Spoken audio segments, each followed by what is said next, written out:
know if it was because of working in the Intel community. I do not like big dog and pony show intros on podcasts. I think it's PTSD from all those briefs I had to give. That makes sense. I need to take this pony out of my room real quick. I'm so sorry.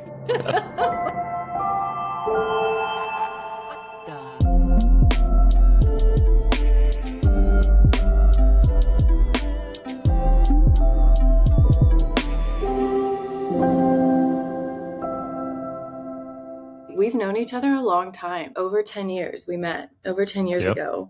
We've built things together, and we've been in strange environments together. Yes. I've seen you move through a lot of life with a lot of humility. You were always someone that I felt very genuinely safe to think out loud with. I appreciate that. Sometimes opinions aren't always welcome in certain communities. Oh, but I always felt safe to think out loud and to ask silly questions. Now, over 10 years later, I'm like, oh, maybe those questions weren't so silly, but there were a lot of people trying to make me feel like they were silly, but not Franklin, never Franklin. I'm like building up because I'm hesitant to just be like, hey, introduce yourself. I'm worried that your level of humility will block the truth about who you were. So I will say this, like when I met Franklin, you played the harp, you were doing trapeze, you had goats in your backyard, as well as 250 varieties of heirloom tomatoes, and God only knows what else was growing. Those were the days, weren't they? They really were. And yeah, we met during defense contractor days, doing squirrely things and learning a lot. Do you think I'm the same? Do you think that I'm the same today that I was back then? There's certainly similarities, but I certainly see you embracing those more. Those environments, you have to kind of tiptoe around certain people and certain things. And now you're just kind of like, I don't care what you think. I'm just going to say this. And sometimes people walk away, and that's okay. Yeah, But it was funny, knowing you in the workspace, and then I had left the company, and then all of a sudden seeing you on Instagram talking about water and like I'm thinking and dinosaurs, and I'm like, Erin's lost it. But it was really enjoyable to see the journey that you went on. So it's been fun to reconnect. Yeah, and it's crazy because those were thoughts I was having the whole time. But yeah, it was really suppressing. But yeah, a true Renaissance man. You're building these beautiful, special things inside the computer and doing all this stuff, winning national beer competitions, retiring to open a meadery. I've retired a few times. Yeah, like a professional retirer. Yeah. If only I could actually stay retired, but things just keep seeming to pop up. I've always kind of been the person to just say, you know what, I don't know what this thing has, but it seems interesting. Let's pursue it and see what happens. And that has led to some wild parts of my life. Some enjoyable, some not so enjoyable, but certainly always something to learn from them. Yeah. In a similar vein, it's now a similar reaction. I'm like, I'm sorry, Franklin is writing about angels. We're just writing books now. We're just freaking writing books. Yeah. I mean, it's just what you do. That was the next step. I'm honestly not surprised. And I know a lot about you. I've never heard you talk about this book, but I feel like this book is something that I've always known about you. I'd love to know like what was happening in your life, like when this book started coming through. Or like, when did it start asking to be written, I guess? Does that make sense? Yeah. So it's probably been a few decades in the making. It didn't really start to solidify until maybe my late 20s and early 30s. But, the roots of it were, I grew up in the church, sitting in the pews, listening to the sermons. And I'm like, that sounds nice. Great, let's do that. But it felt very dry and dead. And it was just year after year after year of that. And just was really struggling with, I was having some autoimmune issues and, kind of the language that you might hear from folks in the churches. Oh, well, God gives challenging things to people he loves. And, as a kid, that's really hard to hear, that there's this, aloof God that supposedly loves me, but then all of a sudden he's giving me a disease and I'm in pain every day. So it's kind of going through this process of just understanding of who God is and what's his purpose and his purpose for me.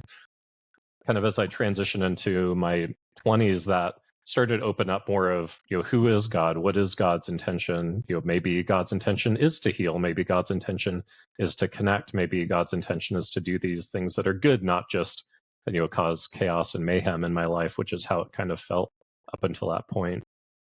And then, even at that stage, it still felt a little sterile.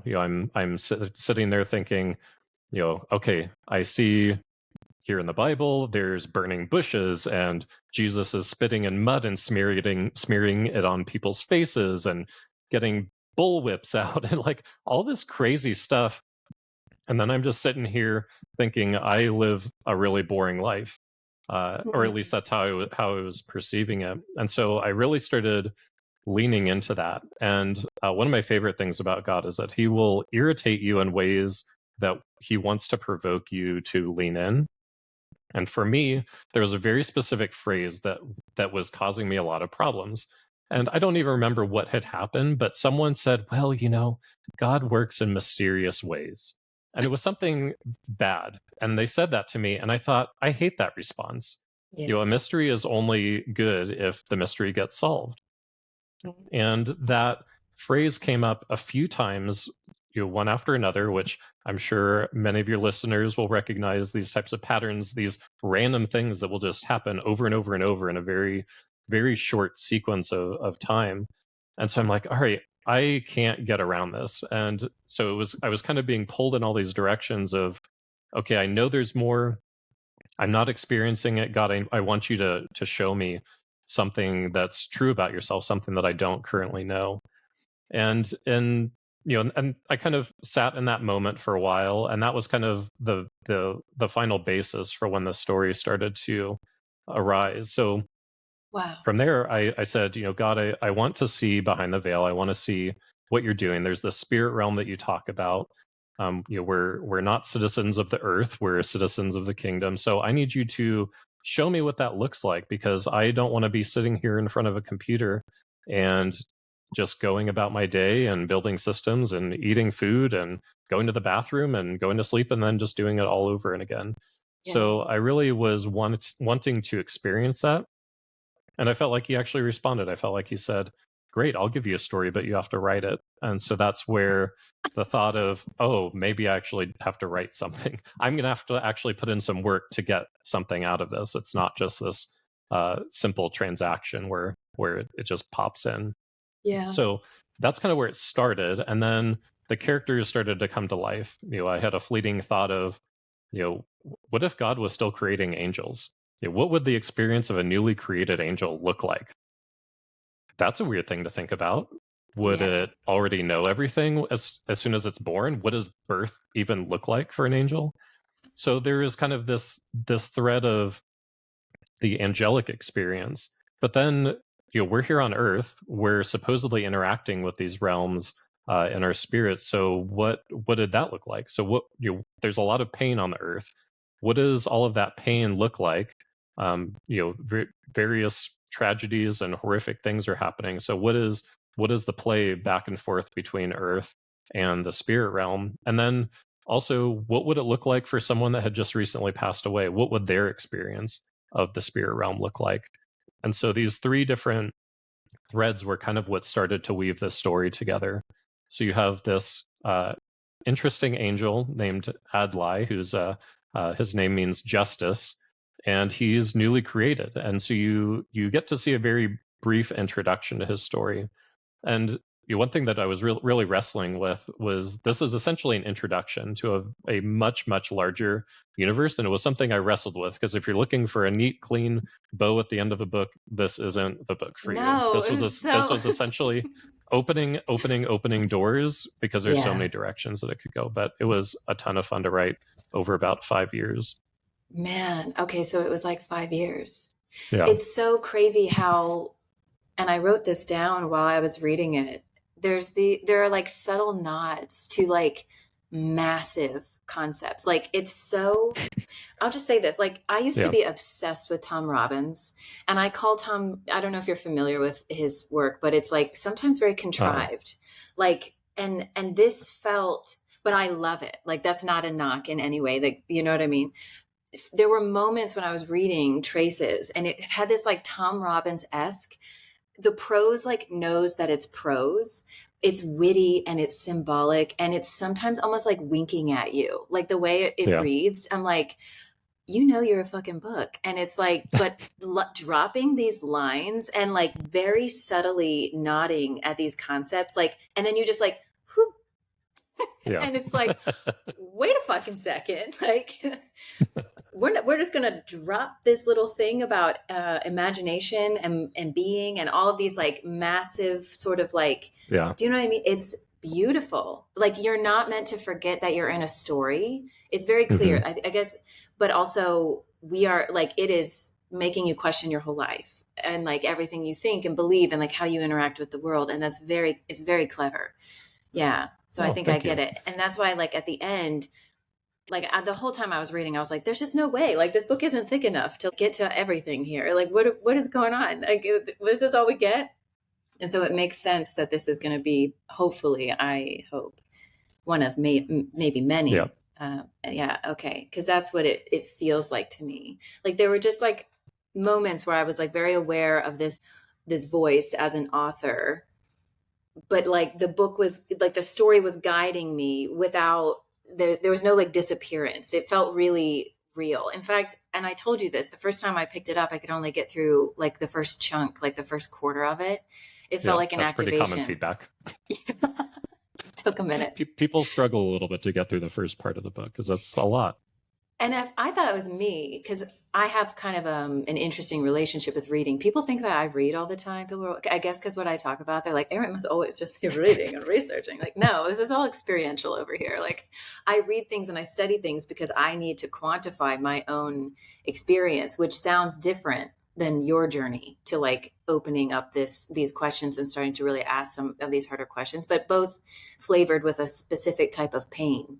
It sounds like. Yeah. Do you know what I mean? Like we were both in pain, but we like arrived in the same place, different ways. Yeah. Yeah, because you used the term church hurt. Was that you? I think that I did you didn't, say but that? I might have said that in my head or another time we talked. But I yeah, think in the a lot of past. people have, yeah, a lot of people certainly have church hurt, and it turns them off to a lot of these things that we're meant to be connected with, and that only hurts ourselves because we're not connected with things that we're supposed to connect with. So of course we're Right. anxious, of course we're depressed, of course we feel like we have no purpose because we're not leaning into these things that we're called to be.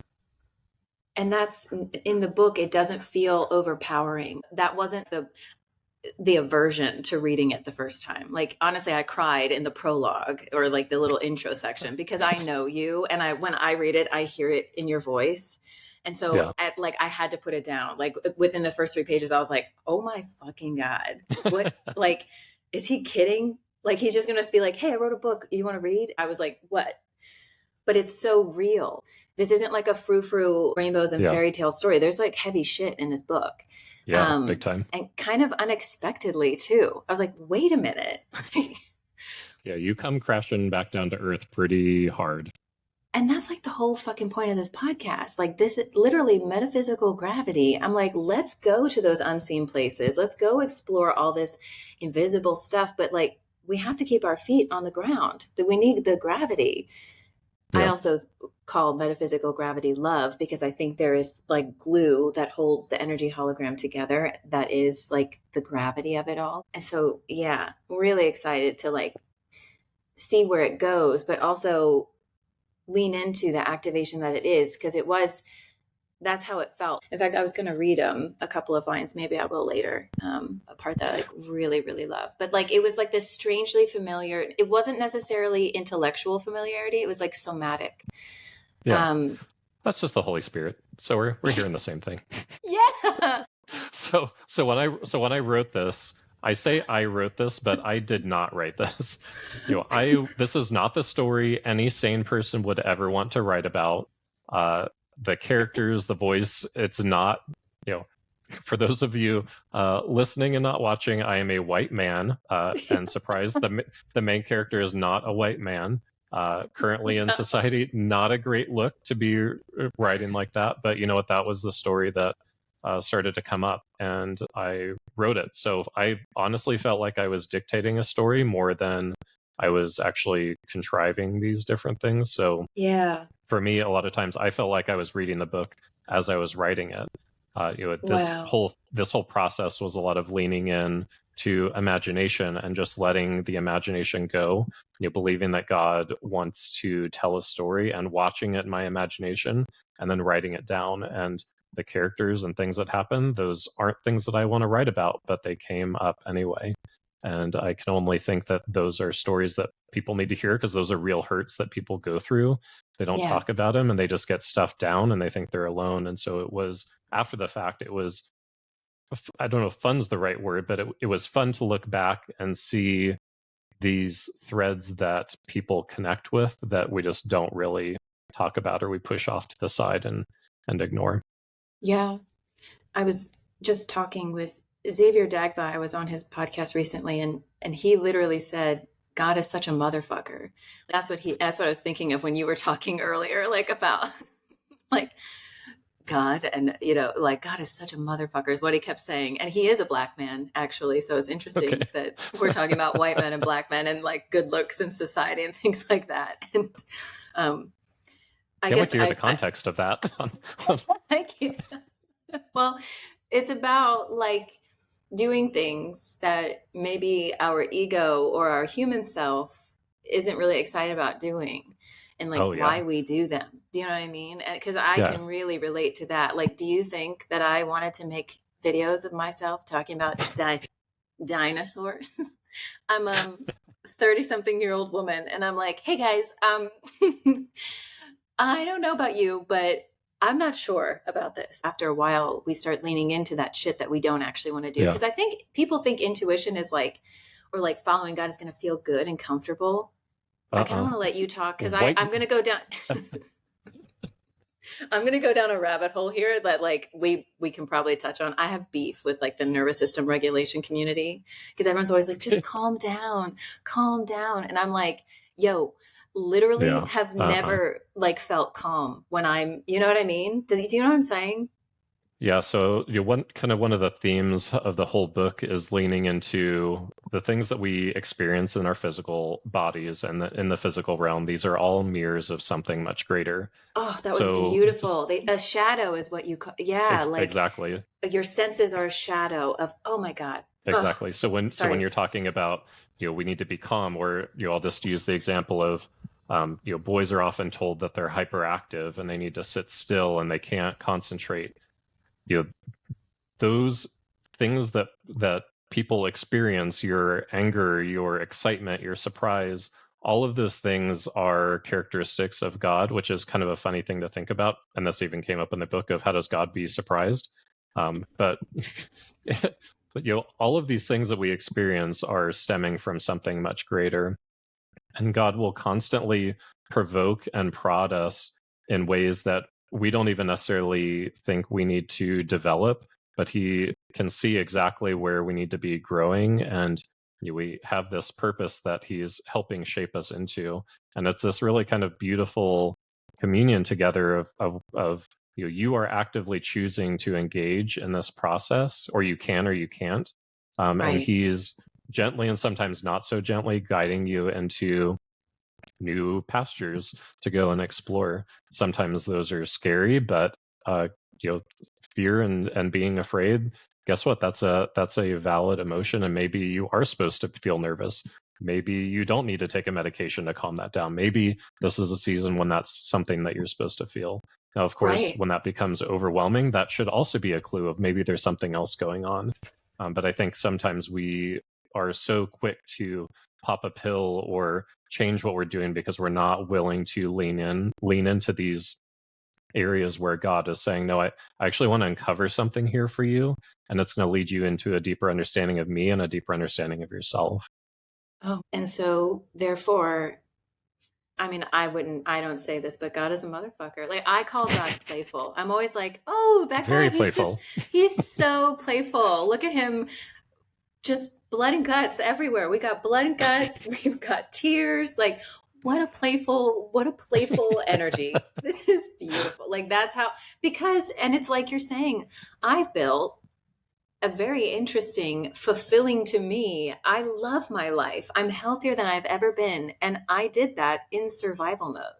I was just telling you, there were like 5 days last month where I was really sick.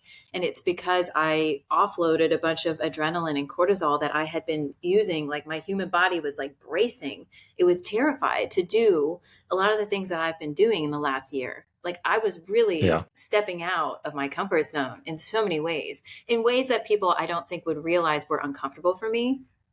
Again, because we never know like what someone is dealing with or going through, much like a lot of the characters in this book. Like it really paints this Yeah. beautiful picture of like we don't know what's happening truly inside anyone but ourselves and why. But listening to that little voice, that whisper, kind of like, these really dramatic scenes in the book where it's like one character is like, it's literally highlighting the back and the forth between the human mind and like this other voice that sounds like our Yeah. voice. At least that's my experience of it. It's Yeah. like, and that's why it can be so confusing. I'm like, that's my voice, but that's not me. That's for sure not Yeah. me telling me to do this Yep. crazy shit. But it would Yep. put my human into survival mode. And that's why it's like I've built this incredibly abundant life, in my opinion. And it just continues to surprise me and shock me in ways that I never could have anticipated. And so I lean in, Yeah. and my knowledge of quantum physics, quantum mechanics, like confirms a lot of that, those invisible realms. But that's essentially like my shtick with a lot of the rhetoric we hear around calm down and you've got to like not react and that kind of thing. I'm like, actually, Yeah. maybe we need more truth. Maybe we just need to be more honest about what we're actually feeling and stop masking and band-aiding. Do you know what I mean? Yeah. And that's like gonna stop perpetuating the harm that I continue to see. You know what I mean? Yeah. Well, can you imagine these same people being in the temple with Jesus as he's flipping tables and saying, you know what, Jesus, I think you just need to take some time away. You might be overreacting. Yeah. Maybe we need to approach this a little differently. But Jesus is like, I'm going home and I'm going to get a whip and I'm going to come Right. back here and mess you guys up. Yeah. The righteous anger, those are all very valid feelings to be feeling. Most people know this. In fact, like I recently got a gift from some people, like clients, I guess you could say, a little Jesus figurine. I have a massive crush on Jesus. I have always had a massive crush on He Jesus. does have nice abs. He's got great abs while he's up there dying for me on the cross, all bloody and naked. He's so attractive. Like, imagine that's what I remember as a little girl being like, this is a strange sensation in my body. This man died for me.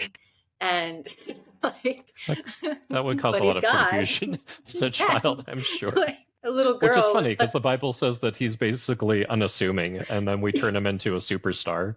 Right. This And I think long, it's really flowing funny locks. that Jesus would be here, and he's like, no, I want to be really ugly. There's something that's so on brand for God. I know God's very punny and very ironic. I don't think we oftentimes appreciate those aspects of God. But he's Well, like, it no, like I'm goes gonna over be our ugly. head. Right. But that comes through in the book a lot. I think that's why when I read it in your voice, I'm like, oh, this is so Franklin. Like this is Yeah. like the essence of, because that's what I remember. Like when we worked together, that's what made me feel safe, is like the pun. Like it always feels like more than you say, and you observe, and you're always just like in the corner giggling, kind of like the way you've been this whole conversation. Like, some things never change. Yeah. Anyway, but yeah, like there, just to wrap that up, because I don't want anyone to take that out of context. I think that we've conflated regulated with calm and things like that. Yep. And yeah, I would also feel confused as a kid. Like I would hear this story. I bring this up a lot, like Noah's Ark. I'm like, okay, God loves me. God's going to make everything good. Like it's all chill. Don't worry about it. God's got it. But also you're terrible and he's going to flood the earth and everyone's going to die. Yeah. I'm sorry, excuse me, timeout. Like, and what I'm hearing you say is similar to me. There was a physical reaction, like somatically in your body. Like, Yeah. like again, that's how I navigate physical reality these days. I literally check in with my body. I don't need to read the books. I don't need to do all this other shit that people are doing with the nervous system. I'm like, just what Yeah. is your body telling you? Do you know what I mean? And I don't want to simplify it or make fun of it. And that's not what I mean. But it's like our body is constantly talking to us. And sometimes that activation that we're feeling is actually a signal Right. to something that we can't see. But if we regulate it away, or if we numb it or escape it, right, we might miss Yep. something, Totally. right? Yeah. And that was Yep. is Completely that, agree. yeah, like, do you, in retrospect, like feel like a lot of your symptoms were related to, um, like your body trying to talk to you about truth, I guess? So I would go back to God was trying to provoke me in interesting ways, and he knows how to provoke us each individually. And for me, it was an intellectual and a physical provocation, sitting in these rooms and, supposedly hearing about the love of God and it just feeling completely dead, or seeing, you know, demons being cast out and healings happening in the Bible, and then it's like this moral diatribe and being told what political candidate to vote for. There was just such a dissonance between what I felt like God should be versus what I was experiencing in these rooms. And because of that, it caused me to go into a deeper place that I would have never gotten to had those things never happened. And What? that's, God is constantly in these weird paradox moments of, things like bad things happening to us hurt, but if we hadn't had that hurt, we wouldn't be in the same strength position that we are today. And so you get these weird paradoxes of, okay, God isn't necessarily causing this, but somehow it's actually making me stronger. And Yeah. so the paradoxes are so bothersome for us as humans. We want to understand the rules. We want to say, we want to be able to look at God and put him in a little box and understand why he does what he does. And I can't wait to really explore that at some point of, they look like paradoxes in our current perception, but God's a God of order and a God of rules and understanding. And so I can't wait to see what those connections actually look like. There's so many things that I eagerly want to seek after, and that is probably one of the most that I'm interested in. Oh, I was like cracking up a few times in the book when I was reading it, because I was like, damn, even in the spirit realms, there's bureaucracy, there's bullshit like that we've got to deal with. Even everything is like, that was something that I really loved about the way that you painted that, like that was painted in the book, like the adversary, Mhm. even like Yeah, these laws, yeah, and the respect, because it doesn't always translate in like the physical realm, I don't think, in the same way. yeah, Um, yeah. So you're talking about how there is a legal system in the spirit realm, Yeah, and it's like, and well, you're I, going to have to file that through the proper channels, motherfucker. yeah, I look forward to diving more into that type of thing in the future, but it goes back to the things we experience here are mirrors. So humans didn't just magically create a political system or magically create an education system or magically create any of these things. We're pulling these things from the spirit realm. We aren't necessarily implementing them in the way that they should be implemented, but these are all mirrors of something bigger. So we should always be asking God, God, show me what your intention for this system is. What does a righteous political system look like? What does a righteous law look like? And show me how to chase after that. Yeah. And so, man, I call it the mirror method, because I see reality as a mirror. And I'm like, literally every moment, something is being reflected to you, truth, like something that's trying to help you understand more about yourself. And we don't have to like go down the moral police. Like, this isn't moral theater, or like Right. what's good and bad and kind of thing. But, um, man, how do I want to say this? Because like there have been times in my life, especially when I'm really in the thick of some tough stuff, like I slip into this like nihilistic view almost, where it's like, what what happens once it's all righteous? You know what I mean? Like if we all start listening to that voice, and so I asked myself this question, like, well, can I evolve through love just as easily as I evolve through pain? Like, is that possible? And what does that look like? I actually don't know, because for most of my life, I chose the pain route. Yeah. It's Yeah. like, I think most of us do. yeah, like, for better or worse, that's what that's what I've got going on over here. And I just think, recently I've met a lot of people who have been like raising children in a very different kind of way, very different than I was raised. And their kids have very different experiences, but they're just as sensitive as I was, or I remember being. And they're not, caged or confined the way that I was.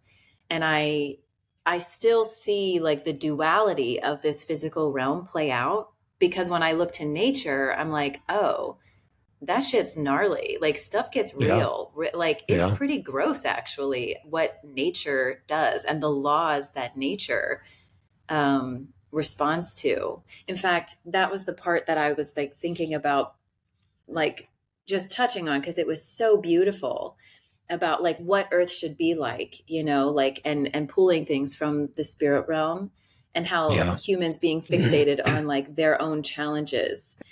It's talk about like, love is the ultimate disruptive element of the universe. It's a particle. As humans, you can relate to that best. Love is one of the few particles that transcends realms. It's what was sung over the vast emptiness to create earth, the moon, and stars.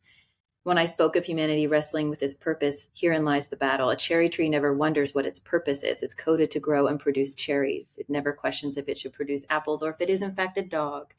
But like So humans, I have to pause you. I'm grinning ear to ear because I'm like, that is not something I would write.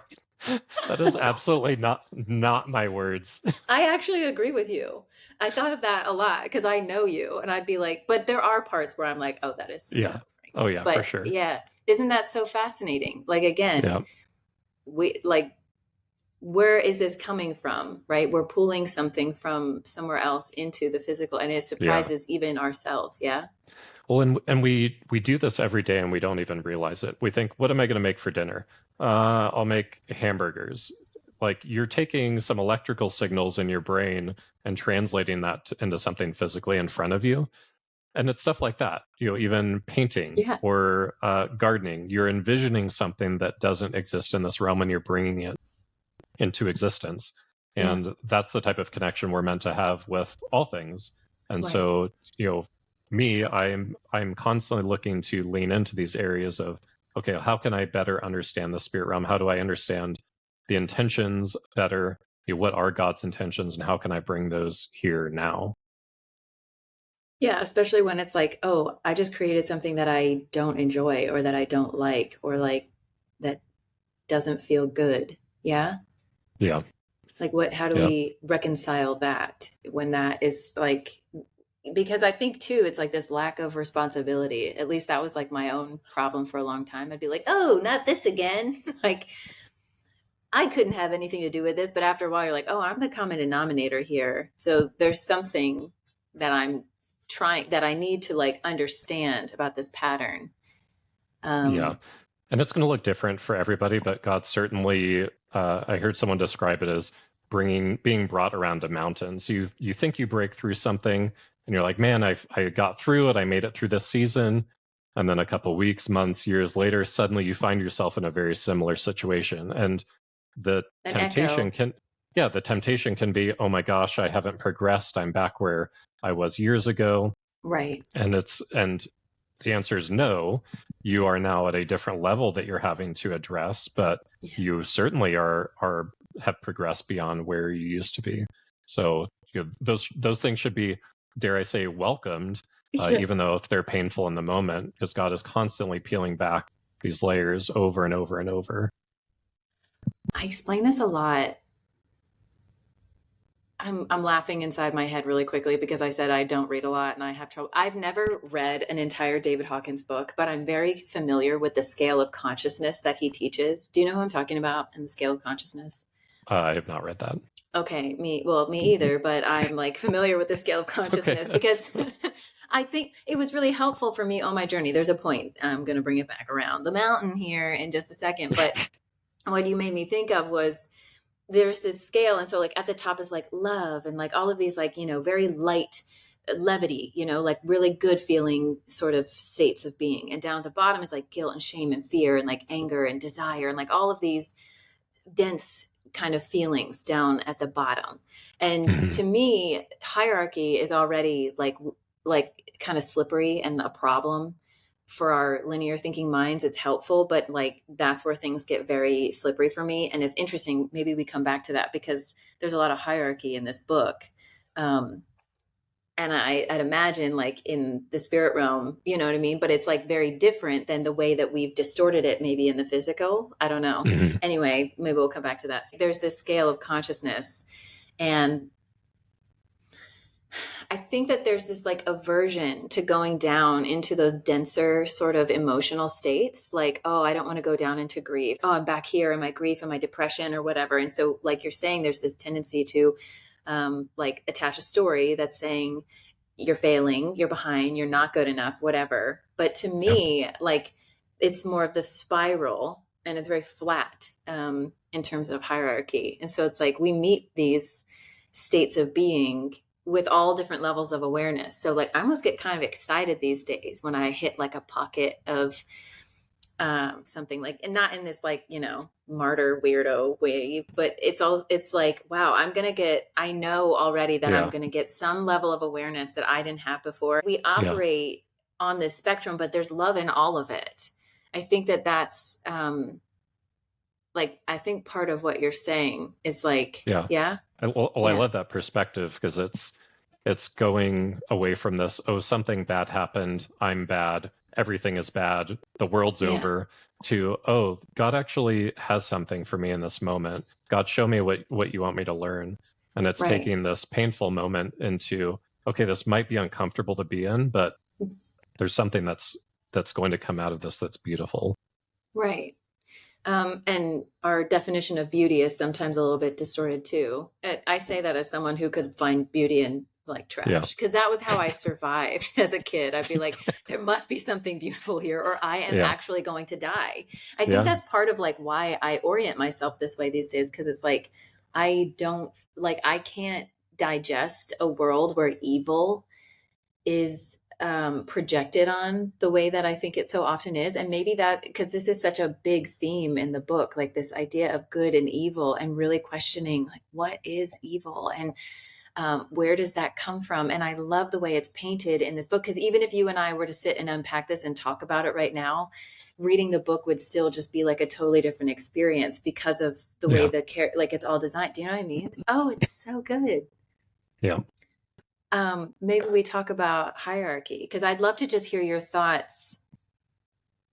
Because this is probably, I've never read there's a lot of spiritual fantasy fiction books out Yeah. there, probably, but I've never read any of them. And so, but I had imagined They're this is weird. like something, yeah, like this is something They tend to be weird. So when the idea came up, I started looking, thinking, surely someone's written something like this. And sure, there's some things, but they're all weird and they've got some strange beliefs behind them. right. And And so almost probably I feels yeah, like controlling or manipulative in a way. This doesn't yeah, feel like that, you know? And I really I appreciate that. don't. It's not meant to be an evangelism tool or a theology tool. It's like, Yes. asking the question of what if. Yeah. You can read the book and say, I don't think any of this stuff happens. I don't think God's like that. And I'm like, great. For me, the And maybe important thing that's was, true. Right. yeah. Yeah. And, for me, the important thing is, can someone read it and start to ask questions? Because I'm Yeah. fully confident that if you start asking questions, you start getting answers that sometimes you don't like. But again, they will lead you into spots that can and will be beautiful. Man, okay. It's interesting because something I've been saying for a while is it's okay to ask the questions as long as you don't need to have the answers. But, and there's like a caveat, because the less attached I am to having the answers, usually the more answers I receive. But Yeah. I think I like the way that you're saying that better. Because it's like a good question will just like stop you in your tracks. It'll like make you, Yeah. and for me, it's like, if I were to read a book like this again for the first time, I would really try and pay attention to what was happening in my body.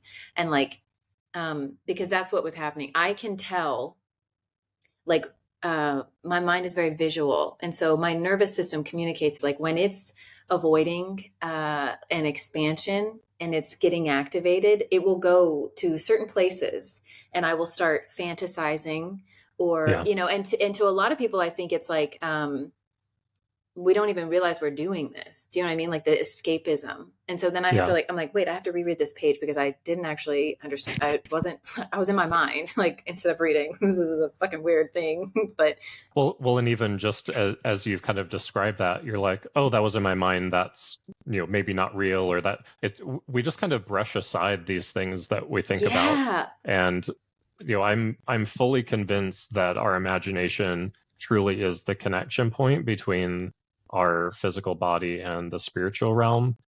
And that's just a wild thing to think about. It's funny reading about AI, for example. You've got these football-size data farms to train these machines over and over and over. And it's like, well, we've got this little quantum computer that's a couple of pounds that just sits on this flimsy muscle and fat and bone, and fascia. somehow, Yeah. yeah, and we're somehow mentally connecting to other dimensions. That's it's crazy. It, Maybe I'm crazy. It is no, crazy, yeah, but and it's good. again, I wouldn't believe it if it didn't happen to me. That's how I know. I think God knows how stubborn my human is and how my programming made my brain very, very interesting. But it's like that's why I've gotten slammed so many times because like interoception is what I'm getting at. Okay, I was just in this other house. You saw I was where I was staying in Bali. In that house, there was this tower, and you could only access it through the bedroom. And I went up there. It was part of why I rented the house because I was so stoked about this 360-degree tower. I wanted to go up there and like chill and like look out over the jungle. And I got up there the first day that I moved in. And I was like, ew, the vibe up here, I'm like not feeling it. And Hmm. I didn't go up there. But then a couple days later, it kept popping in my mind. And I kept thinking about this tower. I'm like, why do I keep thinking about this fucking tower? I went up there. I don't want to be up there. 2 days goes by. I'm like, okay, I'm just going to go upstairs and I'm going to like just feel like sit there and see what happens. I climb up the steps and the door was wide open. I had left the door open in Bali in the middle of rainy season. It was literally what? You tell me. You tell me. Because as soon as I shut that door and locked it and went back downstairs, I didn't think, and I didn't even know that tower existed for the next 3 weeks that I was living in this house. Like, do you know what I'm saying? Do I Yeah. sound crazy, as we like to say? Yes, but in the best way possible. Yes, like Sometimes, in our Western mindset, we are so quick to dismiss anything that's emotion related, anything that's spiritual related. If it's not, right in front of our physical eyes, then it's not something that we can believe. And quantifiable. Yeah. it, exactly. And while there is certainly value in those things, we absolutely should not dismiss that, oh, well, dreams are just your mind reshuffling memories, or like what would the evolutionary purpose of imagination be? The well, I won't even go down that route, but That's a there's so big many. one. Yeah. So Oh. there's so many things that are outside of our physical grasp that we should not be so quick to dismiss. Right. And it's interesting because that kind of gets us into like conspiracy territory because it's like there's this big, conspiracy community and this sort of thing. And I'm all for it because I love to be uncomfortable in my body. I'm Clearly, like, yeah, yes, like give me more crazy shit to think about. I love to chew on that. But also once you start to see the patterns and the symbols, you really can't deny it. And it really makes you question things. And after a while, you kind of come back full circle and you're like, well, I actually have to have some level of faith in order to operate in yeah, physical reality because it's so deep. I can't wrap my little quantum computer around the situation here. Like it can only see this much of, like 5 physical senses that I'm taught I have, but there's a lot more going on. And I know that because these undeniable things, like I'm talking about leaving doors open and psychically picking up on it because I'm that sensitive, like my spatial awareness, like I can feel people who are going to knock on the door. You know what I mean? Like I know if someone's about to text me, like we all have those yeah, experiences, but they're happening on like the book talks about, like there's a shadow, they're a shadow of what yeah, is actually right probably happening in these other dimensions. And whether you want to think about it as like this spiritual realm and everyone's wearing robes and they're saying amazing, like in the book, right. like everyone's wearing robes and I want some fucking robes. But what I'm really what There's I'm whole really wardrobes. getting It's not just robes, by the way. of course. There's Yes. disco pants, there's top hats, there's whatever you would like is there. Anything. But some cultures don't even have a word for imagination. Like there are, I think, Hmm. tribes. I read about this once. I got to figure out what culture I'm referring to because I keep saying it, but I don't know which one. But it's like their dreams are real to them. Yeah. It's happening somewhere. And so they don't even have the distinction. If it's in their mind, like it's happened. Sometimes I'm just like, is the next evolution of sight being psychic, right? Like maybe if we think about it and orient it that way, you know what I mean? Like, because some of us do lean into these like spidey senses and we seem insane for a lot of reasons, you know? Yeah. But the whole point that I'm trying to make is like, I think it exists because of what this Jesus guy did and what we keep talking about. We are still talking about the shit that he did. Yeah. And like that is honestly, I think the reason for the conspiracy. You know what I Yeah. mean? Like that's why the conspiracy exists. So it's like this very circular thing Yeah. of yeah, and it's not so much Jesus because to me, he's just an example of the potential of embodying what you're saying, this energy from the spirit realm, right? This consciousness, this Yeah. Christos consciousness in the physical plane. And that's why I have a massive crush on the human Jesus, because he had all the same human shit. Like he probably had sex, he probably drank, like he was a human. Oh my God. You think he didn't make mistakes? That's crazy. I don't think he always acted from those lower, denser things. That's why I brought up the David Hawkins scale. Like, and that feels a lot easier for me to metabolize. Like from that perspective, like why did he get this reputation? Why did we project this like holier than thou thing onto this human being? Um, Yeah. Well, he's either God or he is the craziest person that has probably ever walked the face of the earth. And each of us have to wrestle through that. and some people wrestled through it and they were like, I am gonna enslave these people. Of well, yeah, so the quick side tangent. So I mean the Bible, it's funny because I heard someone say, oh, well, the Bible's like a love story that God wrote to people. And I'm like, how many love stories do you read about where there's mass murder and adultery and all this stuff? And Did you read part it? of yeah, exactly. And part Okay. of my own journey was understanding the covenants that God was with and his people, and that suddenly drastically changes the perspective of why was he behaving in certain ways during certain periods of time. But that is a whole other topic. I was gonna But for say. me, that suddenly started to open up a lot of perspectives on God when I started digging into that. So for another day. What did writing this book cost you? Is that It a big it it started to provoke me in even further about what does it look like to have a relationship with God? What does it look like for us to have a purpose? I think sometimes we have this luxury idea of, I'm going to just go to work and I'll make some money and then I'll retire and then I'll travel to Fiji and then, I'll just live this nice, relaxed life. And what started to come out in the book is, no, actually, not only do you have a purpose here that's very concrete, but that is a galactic purpose, for lack of a better term.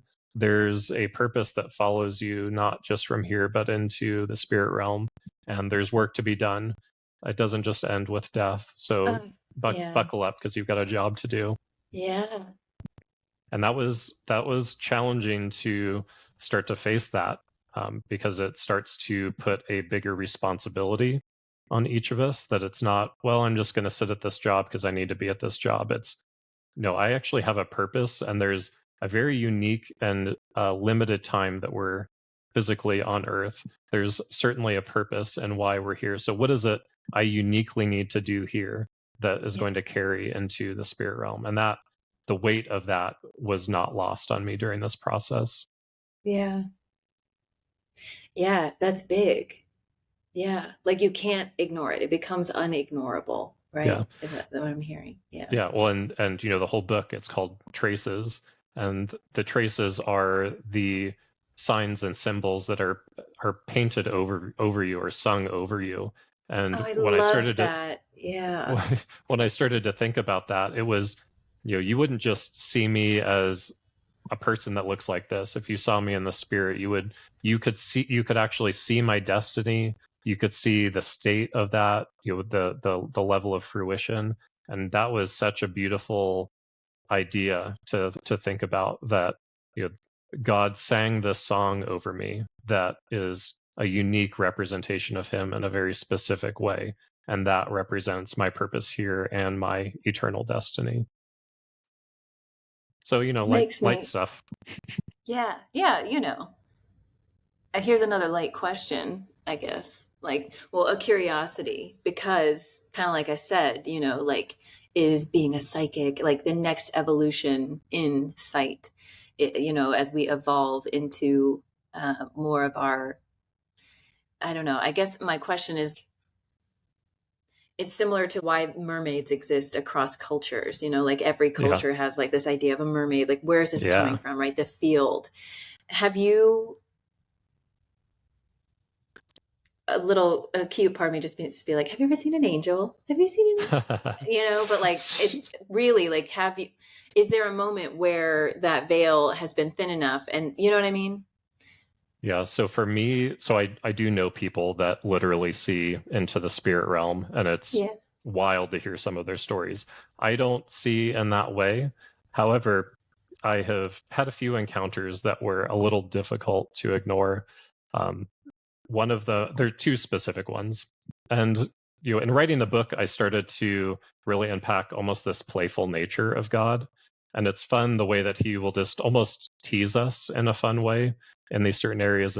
And these two encounters that I'll share are in alignment with that. So the first one, it was my birthday, and my wife was taking me to the zoo. I love animals. I love being in nature. And so we're going up to the gate, and I'm looking and see that they've got these safaris on there. And she's like, "Oh, do you want to do a safari?" And I'm like, "Oh, they're really expensive. I do want to do it, but it's I don't know. It's just it's too much. Both of us, it's gonna be a lot." And it was like a 6 hour tour through the savannah, and you get to pet animals. It was awesome. It sounded awesome. And This so we San go Diego in, Zoo? the safari park. Oh, okay. Yeah, yeah. So we Okay. so we so we walk in, and we're there ready to have our day. We were there right as the gates were opening. So we're walking in with a group of people, and out of the corner of my eye, I see this gentleman kind of walking quickly. So I look over, and there's no one else in the park because the park had just opened. And he walks up to just directly to us. There were other people around. He walked directly to us and said, uh, would you guys like to go on a safari? I have 2 tickets that I'm not able to use. I need to leave right now. And I was like, yeah, I would Excuse love me? to. It's my birthday. That would be amazing. And and then the guy gave them to me, and then just walked off. Now, there were a few things that are particularly suspicious about that. The park had just opened. There was no reason for him to be in the park. If he needed to leave, or if he shouldn't have been there, he would have just not gone to the park that day. Right. So Yeah. why had he gone there? And then Sure. I won't share the name that was on the tickets in case it was a real person, but the name was so comical. It sounded like, if I were to make up a name of Sammy McSlushy. Like, it was Oh, okay. Yeah. that kind of sounding bizarre name that is not a normal human's name.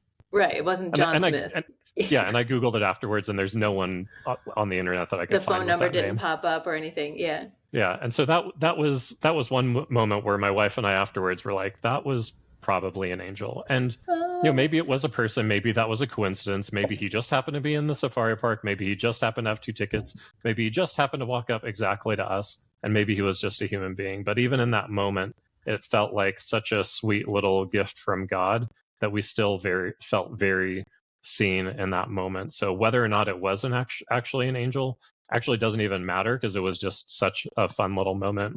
yeah. So that was number one.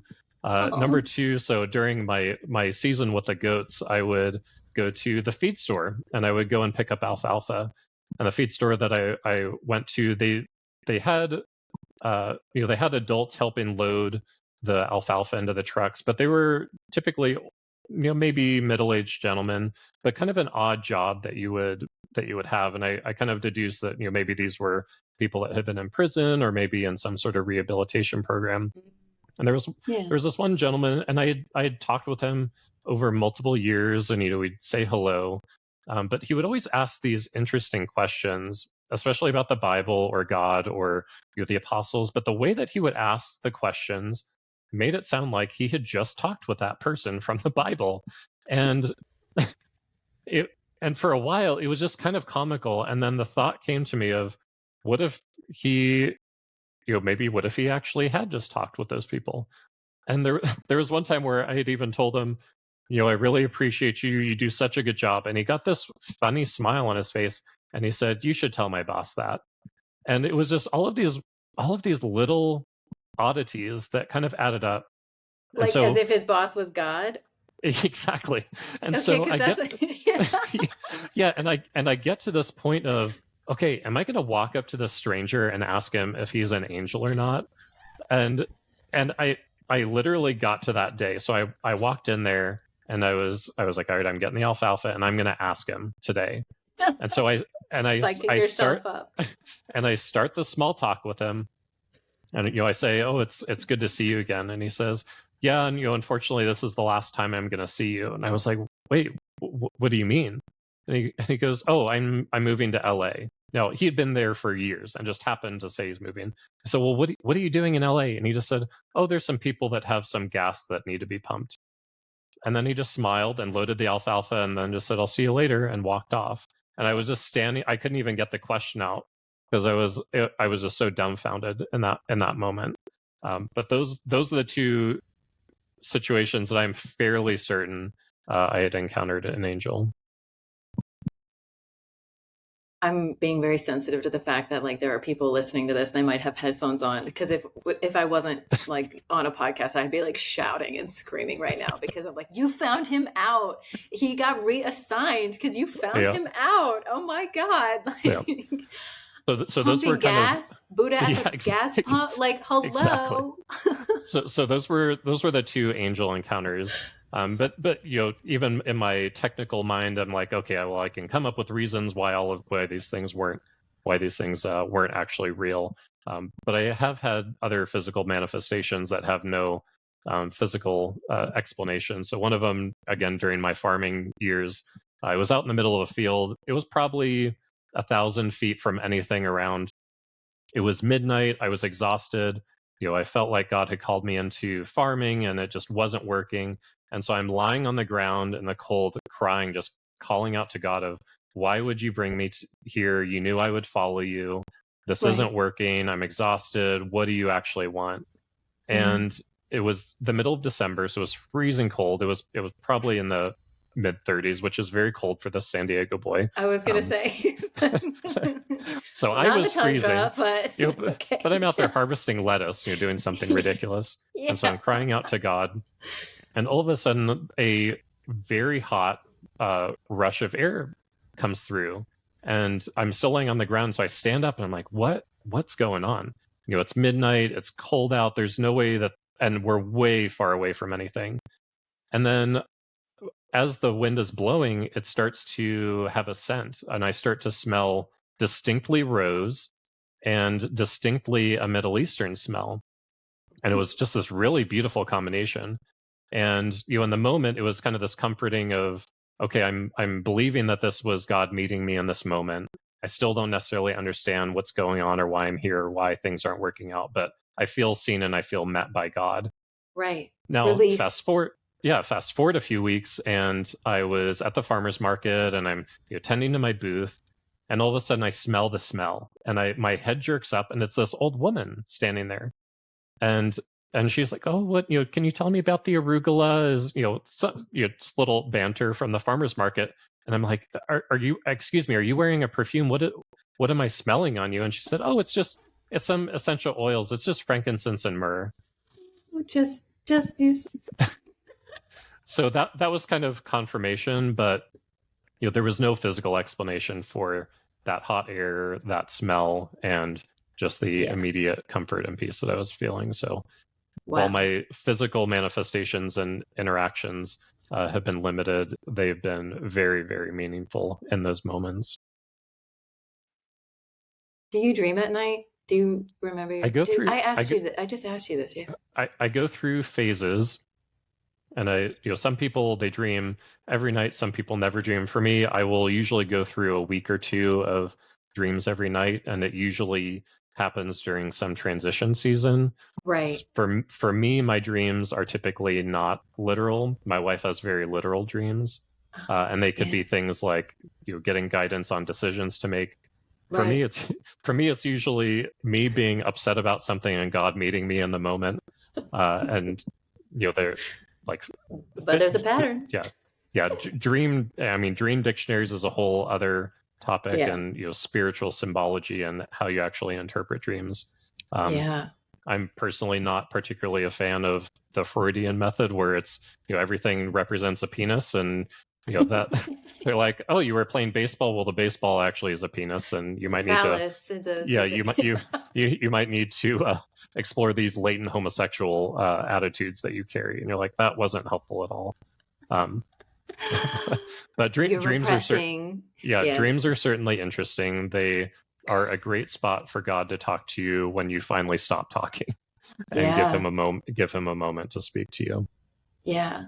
I think that's why mine are Are you a so dreamer? batshit. Oh, for sure. Like my whole life, because it's just constant. I mean, it's just like, Yeah, she just never shuts the fuck up and up here. And so yeah, I think, yeah, like I've been recording my dreams into voice notes for like 9 years. Like every morning I wake up. And that's why and this is a recent development in my life because I don't study things, but I didn't realize Carl Jung was like, I think I feel very connected to that sucker, that guy, because he says a hmm lot of things, and I'm like, oh, nobody has ever mirrored me the way this man is mirroring me, and I really appreciate a lot of the things that he was like, suggesting when it comes to dreams and our psyche, and that's why I think I got really into the nervous system stuff because I'm like, oh, this hermetic principle, all is mind and physical reality. It's like this manifestation. But when you bring in the spiritual sort of side of things, like God yeah, is in me, God, this projection, it's like, okay, now there's a flavor here that I can really latch onto. But yeah, there's definitely different levels to my dreams. Like sometimes I can tell, like, this is definitely my psyche, like my nervous system is offloading things that I haven't been able to process in my waking life because it's just been yeah, too much or I'm too activated. Like I could definitely tell. But sometimes it's like I will have a dream and then it happens. Like they're quite prophetic sometimes to the point where it like really it wigs yeah, me out. And I used to do this. I used to be very very foolish really, and I would just like walk up to people and tell them, be like, let me tell you about this dream that I had, and this is what you, and then it would like happen and I would find out like they were not doing good things, or like, you know what I mean? I'd be like, haha, isn't that so funny? And then like it came true, but not in like a yeah, symbolic way. You know what I mean? Like again, that interoception, it's like I was picking up on things and I'm like, oh gosh, darn it. Now I have to set a boundary or have a hard conversation or like, God damn it. Like I would like get myself into these like really, so now I'm very, I think I'm quite private about all of it, but like you're saying, these encounters, like after a while, you can't separate. yeah, And I was actually going to ask you earlier, it's like, have there been moments where your imagination and reality kind of like bleed into each other? Like how does that work for you? And I'm kind of hearing that in these stories. It's like, you know what I mean? Like you sort of can't deny one or the other anymore. yeah. Yeah. Well, yeah, for me, it's not like the physical world slides away and suddenly I'm looking into the spirit. That's just not how it operates with me. But God Yeah. certainly, you know, growing up being a very technical person, being a very logical person, God Yeah. You're deliberately methodical. looks Like, at those yeah. things and says, I'm going to challenge you in a way where you can't get around this. Yeah. And it's just funny how he does that because he knows we're always eager to explain away things of, oh, I was just thinking about that person and they just called me, haha. But what are the Yeah. chances of that actually happening and how often that actually happens to all of us all Right. the time? And we just, oh, well, that was just a coincidence. Come on. I'm a mathematician. Outrageous. Statistically, Yes. that's Near impossible for how impossible. often that happens. So Yeah. there's something going on. And once we get to that point of saying, okay, I accept that there's something going on beyond this. Now God, show me how to explore this area. Um, Yeah. and then that's where you actually get to start to get into these other areas. Yeah. And it does it. So, oh man. So for me, I'd love anything that comes to mind if you think of anything as I'm speaking on this here, but it's like I survived my childhood through illusion and fantasy. Like because I was able to escape with my mind, I think that's how I like got through a lot of really dangerous, unsafe sort of things. Um, What did that look like for the escapism? yeah, like Is that like imaginary friends? Air quotes a lot imaginary. all the time. Yeah, for sure. Like I would go out into the woods and like, yeah, in hindsight, I'm like, oh my heavens to Betsy. Like she was full on seeing shit. And I really had to shut that down because there was a lot of like violence, like a lot of stuff that was like there's so much fear because I think I would say that stuff. I would tell people, and then I would be told, you're going to end up in an insane asylum. We're going to send you away if you keep asking these questions. If you keep bringing this up, like you're not going to be a part of this family anymore. And then but my body was talking to me, right? Like this womb space was like in so much pain.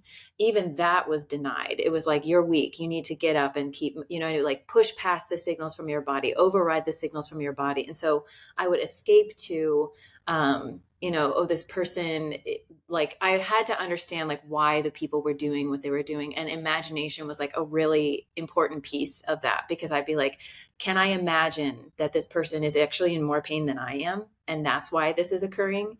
Like, can I imagine, you know what I mean? And so like, it really saved me on so many levels because then Yeah. when I wasn't, then I'd go out into the world and I could pretend like everything was okay. I could pretend like, my home life was all right and that I was loved and safe when I didn't feel that way ever at all, actually. But then I exited, I was going to say escaped, like that environment and like was on my own and no longer. And so then my imagination and this like fantasy didn't serve in the same way anymore. And in fact, it got me kind of in trouble because I was ignoring reality. And I think a lot of this book and what I love so much about it is because it keeps us in contact with what is real. And that is Mhm. the only thing that has never like crumbled underneath of me because I look at someone and I see the potential, right? Like my sensitivities allow me because I was always on guard because I was always like reading a room as a kid. Like I can look and like I know what somebody's feeling sometimes before they even know Yeah. what they're feeling. Or like my Jungian mind will be like racing into, whatever potential I'm picking up on. And that's what I choose to believe in. And I ignore reality. And that ignorance of reality is how I end up on the floor in pain a lot of the time. And so all of this to keep, I swear I'm gonna make a point here in a minute, but it's like the imagination, like there's this shadow to all of this, right? I guess I really love the idea of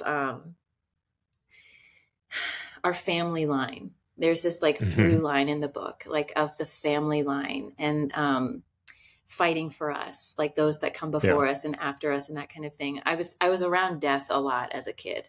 And I saw things also, and I had encounters with things, but I shut all of that down. And it kind of started to come back as I removed myself from that environment. Geometry behind my eyelids. And I've never done any type of plant medicine. I have no reason to wake up in the morning to like Yeah. see these things. And that's how it was for me at first, but now it's much more like what you're describing with like it's in reality.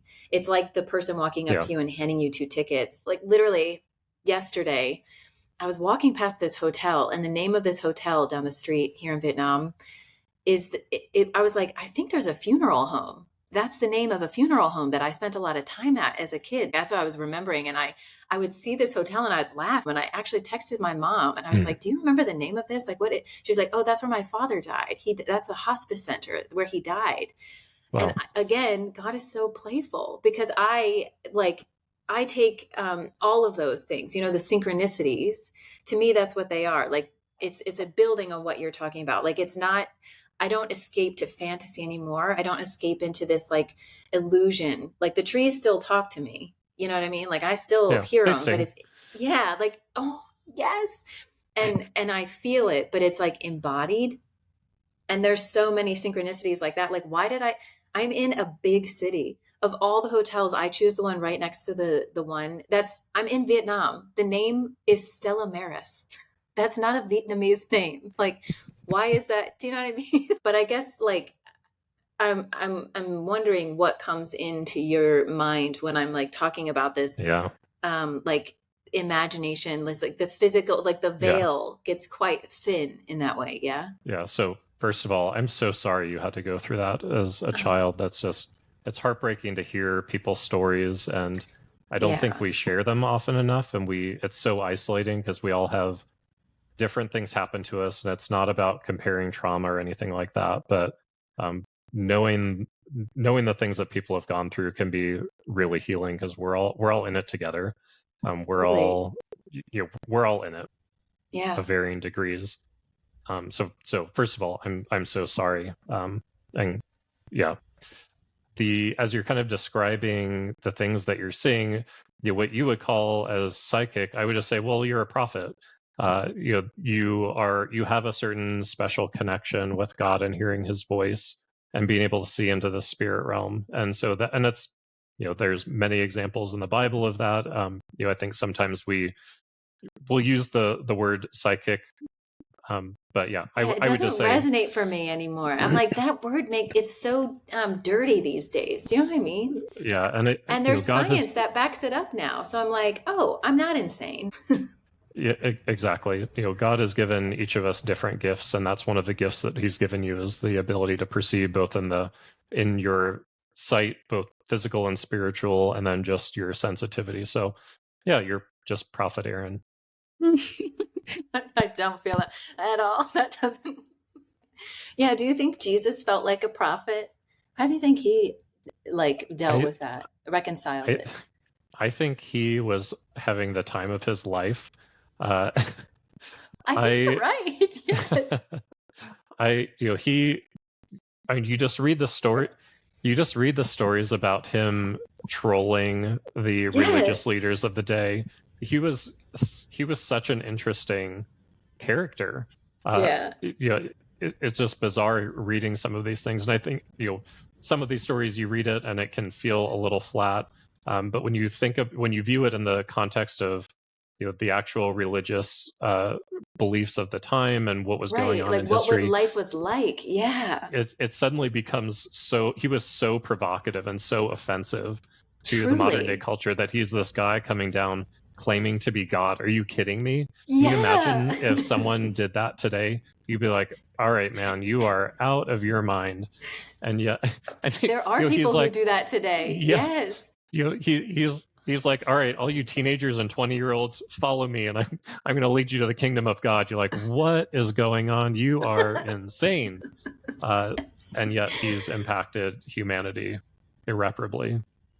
And it spans beyond all the religions too, because all the religions kind of like reference back to this Jesus guy. Yeah, I, oh yeah, yeah. like yeah, they get all interplays. So back to the whole prophetic thing. So all of these gifts and experiences and things that we're having, we always have permission to lean into them with God and wrestle through them with God. So if you're seeing things or you're experiencing things that you don't understand, like literally say out loud, God, I don't understand what's going on. I don't understand what you're wanting me to see. Can you open my Mm, eyes so that I see what you're wanting me to see? And yeah, you may not understand in that moment, but actually verbalizing those things starts to actually make the connection, and things eventually will start to iron out. Where sometimes God can feel like this distant entity, but He's literally next to you, trying to warfare through these things with you, and He's looking right. for an invitation to do that. So literally say out loud, God, I want to work through this with you. Can you show me how to work through this?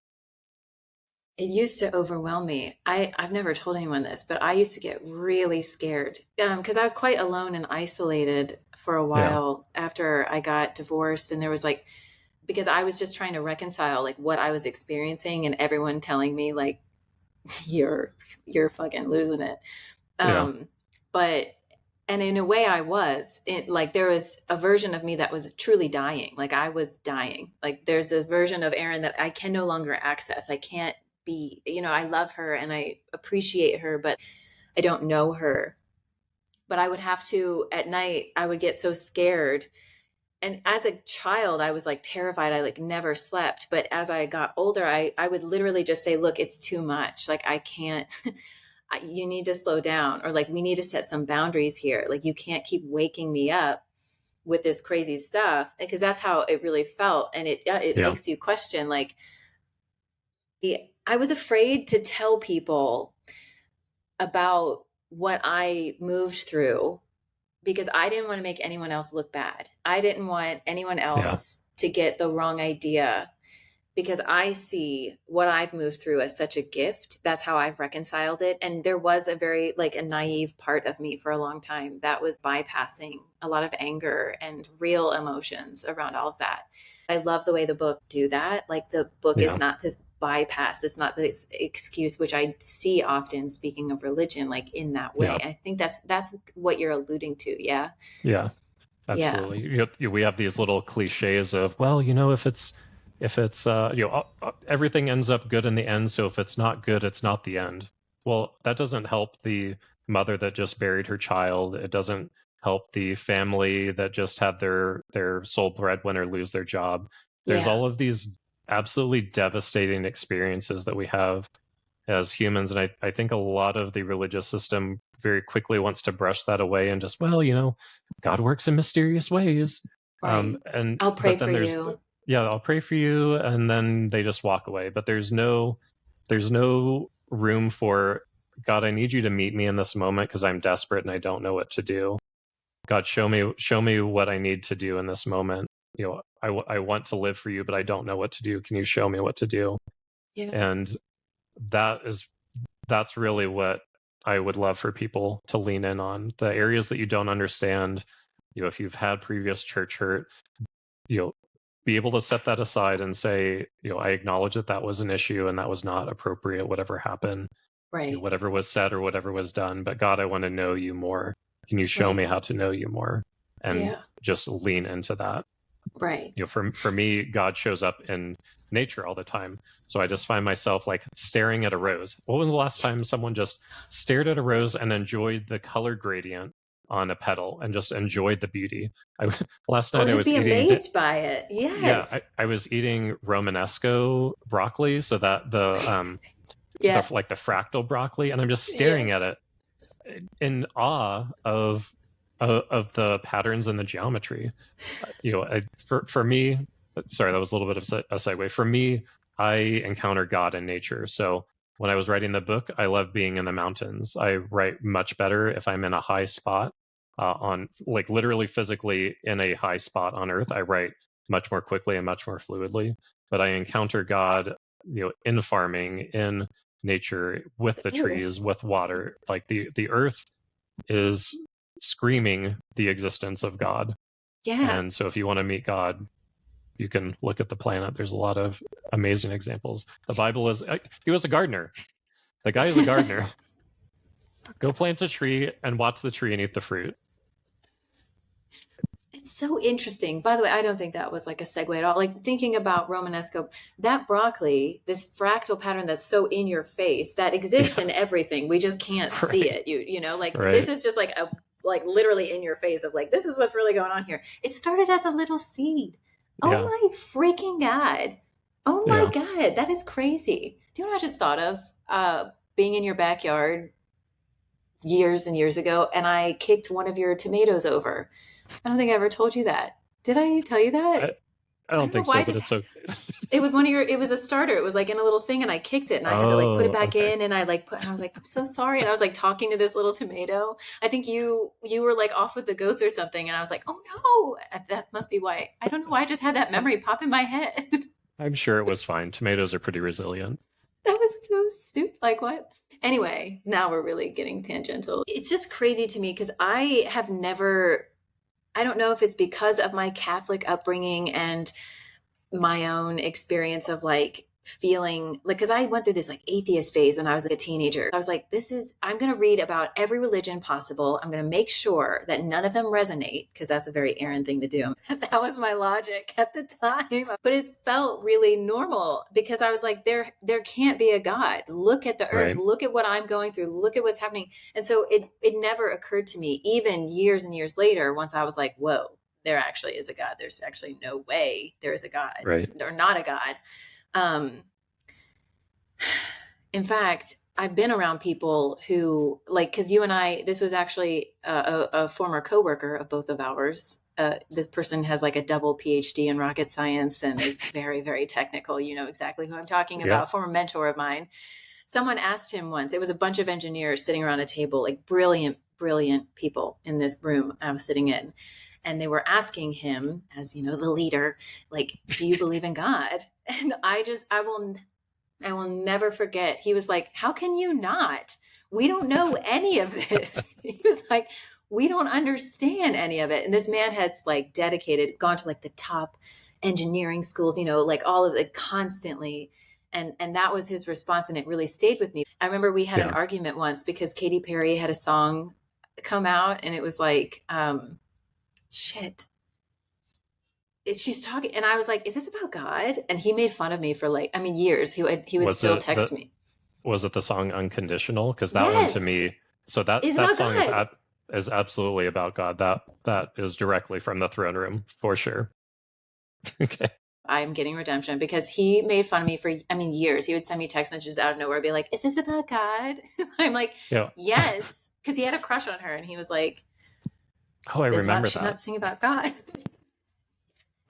No, I was like, no, I think it's about absolutely. God. I remember hearing that song for the first time and thinking, like, am I listening to Christian worship? This doesn't. It sounds like a worship song, and yet I think she it's was such this beautiful love song.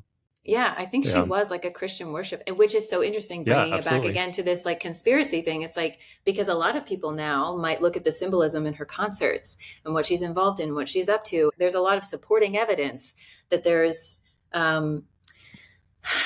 like some messaging going on. Like, you want to talk about like the Whore of Babylon and things like that. There's a lot that goes on in her, like the music she's putting out and stuff. It makes you ask a lot of really interesting questions, right? Like this inversion that happens, and our connection. And what do you think of that? Well, I've never chit-chatted with Katie, but I would say for all of us, again, God is constantly calling us back to him, even when we are actively running away, and we can't even get away from it.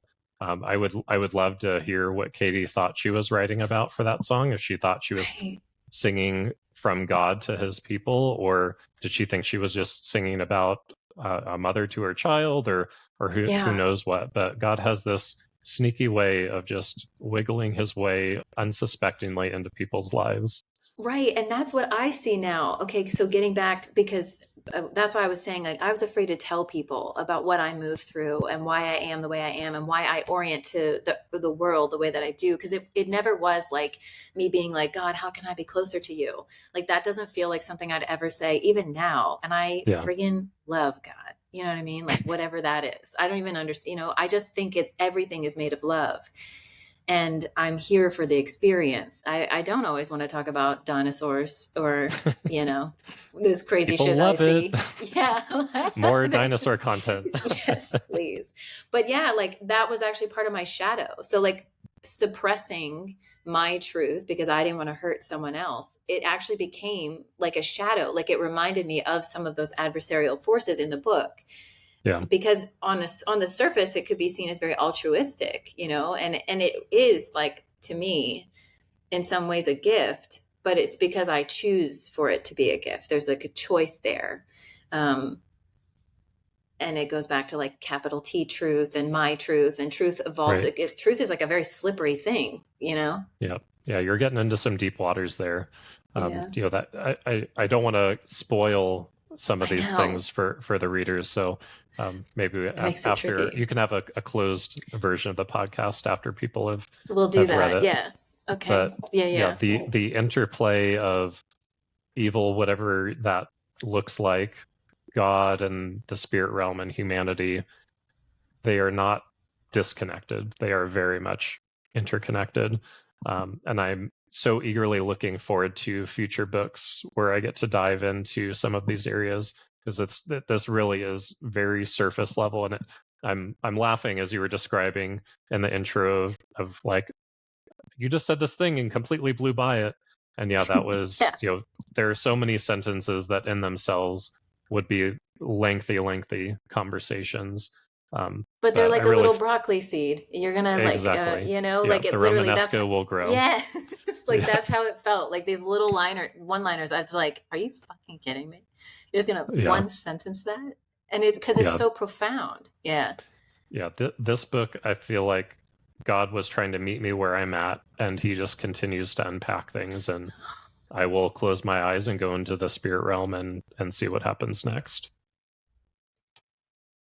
You beautiful, beautiful soul. I can't even begin, because I think it's because I know you also and how much you've endured on a human level to reach like such a level of compassion. Like even the adversarial forces in the book, like they don't feel dramatic. Like there's this like bureaucracy, like I was saying, Yeah. like it's very subtle in a way. But like, I guess, do you think harm or evil or whatever we want to like say about all of that, like, is it an opposition or is it distortion? I personally believe there is active opposition that is trying to influence humanity in specific ways, that are actively detracting from our traces.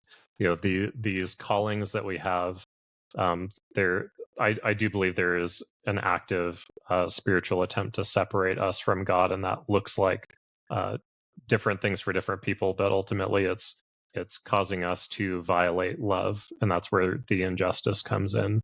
Um, Yeah. but yeah, I do think there is an active separation there, which is uncomfortable to think about. I'm also coming at this maybe with a little bit more religious perspective than some listeners, but uh, there are certain things that I've seen and experienced both in my head and just visually that I can't turn away from. Um, there being an active force. Being in a room where there's a deliverance happening of a Yeah. stranger and seeing them squealing like a pig and coughing up blood, it suddenly becomes very hard to say, oh, well, they were just making it up. Like this random woman was just carrying a blood pill in her mouth and squealing like a pig. So that's a whole other topic about some of those types of experiences. But for Right. me, I've seen enough to say that yes, there's an active force in opposition to God that I do not want to be aligned with, and we each, whether we know it or not, are making a decision of what we're aligning with. So my constant prayer and belief and things that I'm verbalizing are, God, I want to be in alignment with your will and your purpose for my life. Show me where I need to be going and how I can be partnering with you to get there. And even if you're in a spot where you don't believe that there's an active force, a prayer like that doesn't hurt. Yeah. Sometimes, Right. especially folks in the church, are very focused on the evil and the darkness, and I don't think you need to be. When you keep your eyes on the light, you don't see darkness. I think that, yeah, that is actually a pretty big point to make, because at some point it starts to slip into like a victim situation in Oh yeah, my, totally. yeah, and that's not productive, you know. Yeah, Um, but maybe this is part of my own shadow, and I know I've joked about it a lot, like this fantasy illusion. Like it's really hard for me to like to really think again about like the bigger meta picture of, there is this benevolent force that underlies all of physical creation. And to me, it's shadow. Like to me, it's all wounds. It's all unhealed wounds. Like this, yeah, yeah, yeah, like the adversary in that way. And that yeah, helps me reconcile. Um, and some of that might be intentional and some of it might not be, I guess. But no matter which way I spin it, I'm like, oh, all of it comes back to a wound, because I look at nature and I don't see evil in nature. I don't see like evil in predator behavior and things like that. I see survival, and I see, you know what I mean? Like, I don't see that. But Yeah. then I also look at like babies, and I'm like, ever met an evil baby? I don't Right. know. Like, Right. what makes a baby evil? Like, what, and what, you know, like, there's just too many questions for me. And I guess it's because maybe the superpower, like, if I have one, I think it is like, I joked about finding beauty in trash, but I think that really is it. Like, I will find the light in the darkness. Like, Yeah. you hand it to me. I don't care how There's ugly it is. Like, we're going to fucking find it, you yeah, know? there is certainly beauty in ashes. And Yeah. it's incredible what can come out of the absolute destruction of a season of our own lives. You Yeah. never want to go through it again, but Right. sometimes you still wouldn't change it if you could. Right. And even And that like is what, such a paradox. yeah, truly. And like, how do you orient yourself to some of like the global tragedies, like the stuff happening at a global scale? So you're getting into some interesting topics. So one thing that didn't really come up in this book, um, the more malevolent spirits that we experienced were very um, personal attacks, I would say. Yeah. Yeah. There Yeah. wasn't Yeah. really a discussion of territorial spirits.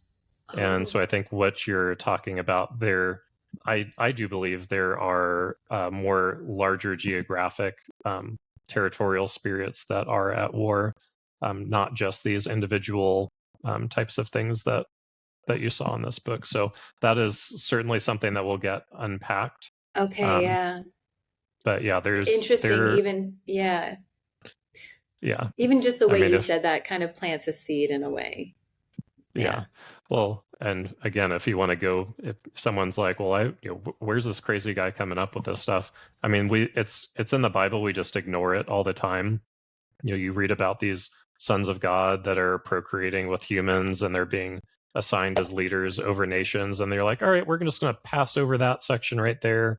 We're just going to ignore that fact. And then we're like, wow, why are these nations or these areas of the earth constantly in strife? Well, it's just humanity. That's just how it is. Well, maybe there's something bigger going on. I Right. think in general, I think humanity was probably a conspiracy theory for the spirit realm.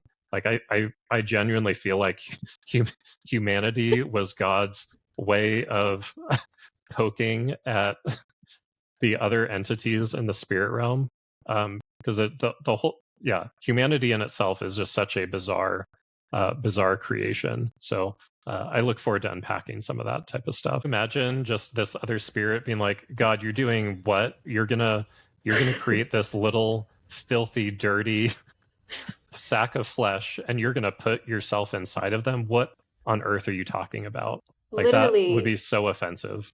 there's a playground right next to a sewage pump. Intelligent design? Are you kidding me? I've been saying this for years. I'm like, what was the thought there? Really? Well, What? and you know that God laughs at farts for sure. Like you put the trumpet of revelation in someone's pants. Like that, like the irony that God puts in our lives is too funny to be ignored. Absolutely too funny. Playful, so playful. That's what I mean. Yeah. It's like the cosmic joke of all of it. What would the world look like if everybody removed the stick from their sewage pump? To see it that way, it it seems crazy, I know, but it's the only way Yeah. that I can continue to thrive in this, yeah, machine, like the machine that we've created. Man, yeah, I didn't even ask you about AI and all that kind of stuff. I'm going to have to Ooh. invite you back. I know this feels like All a little right. bit, okay, you better buckle up because we might have some very interesting takes on, yeah, like humanity and what we're creating. Yeah. Even just beyond like this book, but it's like we have kind of an interesting perspective, but an interesting insight.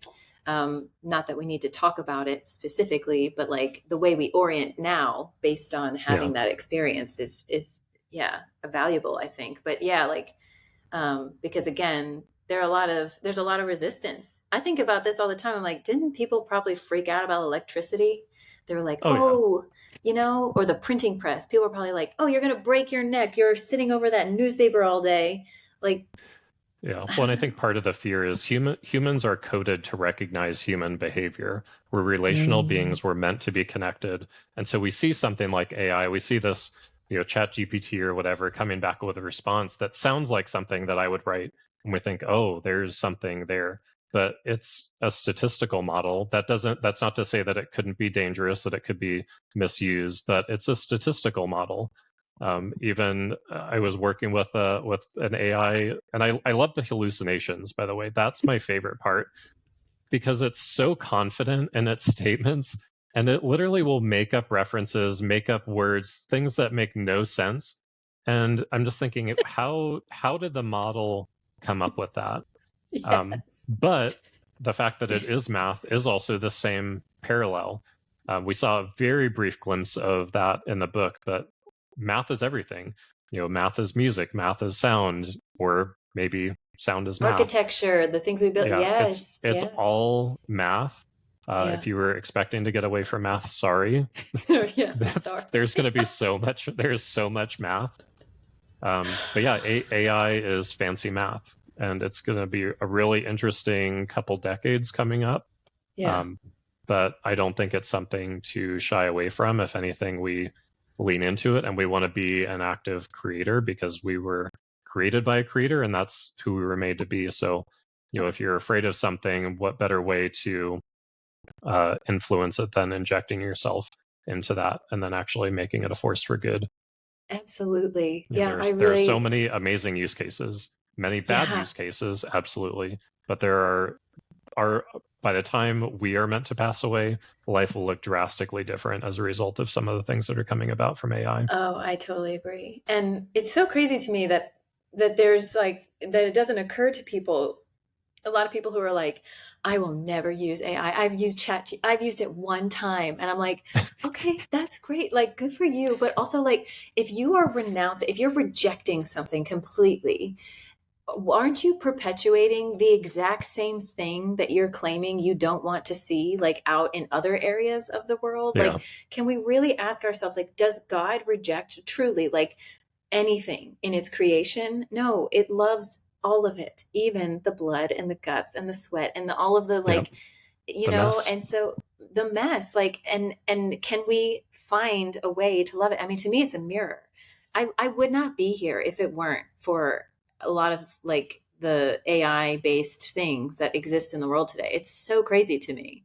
I would never say Yeah, something like that. Because also I'm pretty crunchy granola. I'm like you, I'd rather stare at a tree than read a book. I'm like, if I'm going to hallucinate, because technically reading is a hallucination. I'm yeah, looking at yeah, pieces of a tree with ink on it and then yeah, thinking, I'm imagining the man in robes in my mind. You know what I yeah, mean? Like, oh, what does this angel look like in my, you know what I mean? Like, I'm literally hallucinating. Like, yeah. everything's a hallucination if you want to get really weird about it, technically. So, like, yeah, there's so much to unpack there. We're gonna have another chat. I'm gonna get you Yeah, back I think here. so. Okay, I love that. Um, I I think, oh my gosh, I have to end this? No. This Part lives one right at is the ending.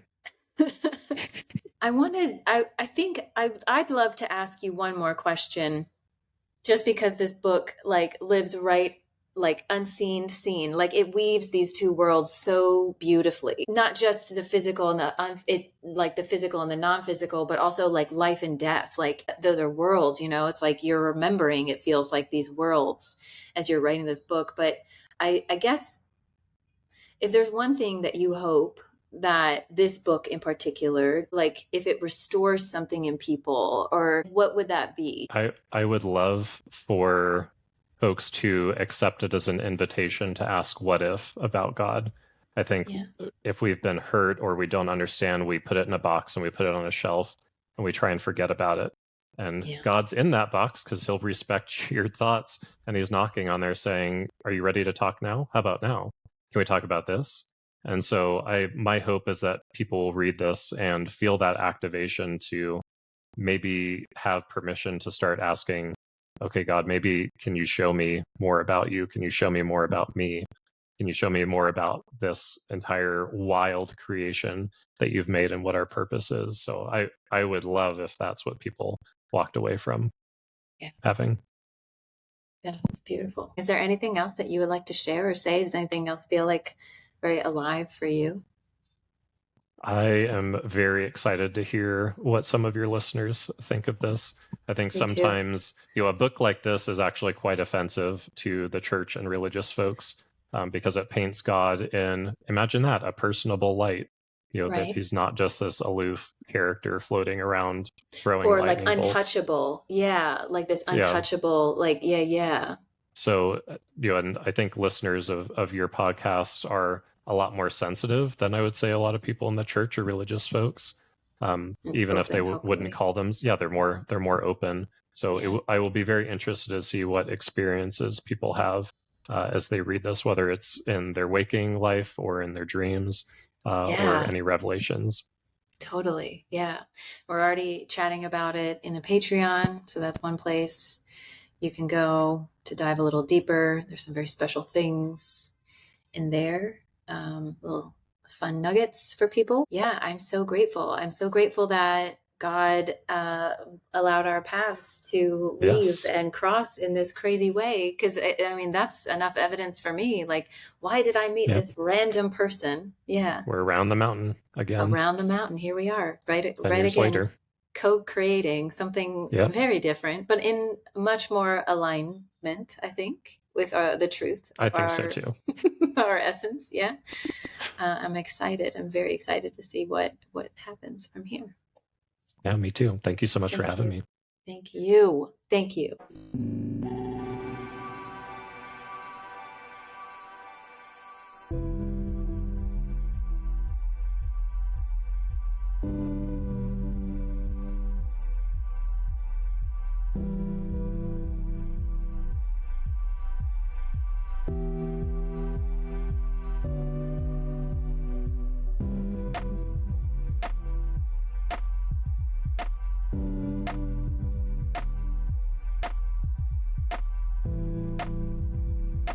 Welcome to the dreaming place.